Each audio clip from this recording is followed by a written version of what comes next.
நண்பர்களுக்கு வணக்கம். இன்னைக்கு நம்ம கிணற்றுல பதிவு பண்ண காணொளி, அதாவது புல்கண்டை மீன் நம்ம தோட்டத்தில் சேகரித்த களைகள், அதாவது நெல்லங்காட்டில் முளைச்சிருக்கிற களைகள், பூங்கோரைகளை ஒரு கல் வச்சு அப்படியே அமர்த்தி மீன்களுக்கு தீனாக வச்சுருந்தேன்.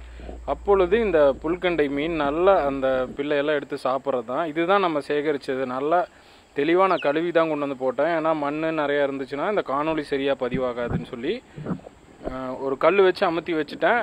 திலேபி மீன்கள் சிறிய சிறிய துண்டுகளாக பிச்சு சாப்பிடுது. ஆனால் இந்த புல்கண்டை மீன் நல்லாவே கிட்டத்தட்ட ஒரு மணி நேரத்திலேயே நம்ம காணொலியில் காமிச்ச அந்த கோரைகளை சுத்தமாக எல்லா மீனும் சேர்ந்து காலி பண்ணிருச்சு.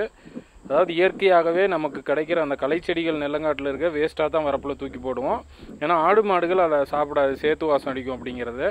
இதை நம்ம கொண்டு வந்து கிணற்றுல போடும் பொழுது கிணற்று மீன்களுக்கு ஒரு உணவாகவும் ஆகுது. அந்த களைகளையும் நம்ம இயற்கை முறையிலேயே அழிச்சிடுறோம். பொதுவாக இந்த கோரை கிழங்குகள் வேற எங்காவது தூக்கி போட்டோம்னாலும் வாடி அந்த கிழங்குகள் மறுபடியும் தலையும். ஆனால் நம்ம மீன்களுக்கு கொடுக்கும் பொழுது அது சுத்தமாக அதாவது அழிஞ்சிருது. அப்படிங்கிறதுனால தான் நமக்கு இரட்டை இது, அதாவது மீன்களுக்கு தீனாகவும் ஆகுது, களைகளையும் நம்ம அழிக்கிறோம்.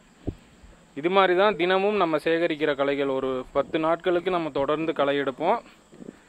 தினமும் நம்ம சேகரிக்கிற களைகளை இந்த மாதிரி மீன்களுக்கு உணவாக்கி அதையும் முடிஞ்சளவு காணொலியாக, ஒரு பெரிய காணொலியாக பதிவு பண்ணி சேனலில் அப்லோட் பண்ணுறேன். கண்டிப்பாக இந்த காணொலி பிடிக்கும்னு நம்புகிறேன். மீன்கள் சம்பந்தமான மற்றும் நம்ம தோட்டத்தில் விவசாய பணிகள் என்ன செய்கிறோமோ அதில் ஒரு பயனுள்ள காணொலியாகவும் பதிவு பண்ணி அடிக்கடி அப்லோட் பண்ணுவேன். அதையும் பாருங்கள். நன்றி.